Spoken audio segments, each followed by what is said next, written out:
ప్రేమించిన ప్రియుడు మోసం చేశాడని పెద్దపల్లి జిల్లాలో ఓ ప్రియురాలు ప్రియుడు ఇంటి ముందు బైఠాయించి ఆందోళన దిగింది. పెద్దపల్లి జిల్లా కాల్వ శ్రీరాంపూర్ మండలం పెద్దంపేట గ్రామానికి చెందిన పోలు దాసరి సౌమ్య అనే యువతి అదే గ్రామానికి చెందిన జక్కుల శివకుమార్ అనే వ్యక్తితో గత 4 సంవత్సరాలు ప్రేమించుకుంటున్నామని చెప్పింది. ఈ నెల 22న ఎవరికి తెలియకుండా ఇంట్లో నుంచి వెళ్లి పెళ్లి చేసుకుందామని చెప్పిన శివకుమార్ ఆ తర్వాత మాట తప్పాడంది. ఇప్పుడు నన్ను పెళ్లి చేసుకుంటే అతని తల్లిదండ్రులు ఆత్మహత్య చేసుకుంటారని చెప్పి దూరంగా ఉంటున్నాడని ఆవేదన వ్యక్తం చేసింది. తనకు న్యాయం చేయాలని డిమాండ్ చేసింది. సంఘటనా స్థలానికి చేరుకున్న పోలీసులు సౌమ్యను పోలీస్ స్టేషన్ తీసుకెళ్లారు.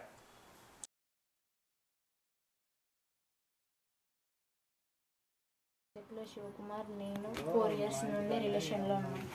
4 ఇయర్స్ నుండి రిలేషన్లో ఉన్నాం, మాట్లాడుకున్నాం. 6 మంత్స్ బ్యాక్ నాకు మ్యారేజ్ ఫిక్స్ అయింది.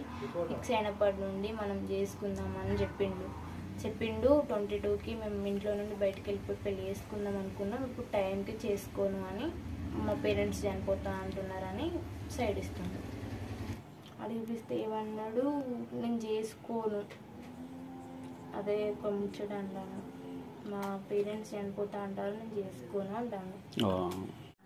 అడిగిపిస్తే వాళ్ళ సైడ్ నుంచి ఎలాంటి రెస్పాన్స్ రాలేదు. రెస్పాన్స్ రాకపోయేసరికి నిన్న పిలిపించిండు మావయ్య.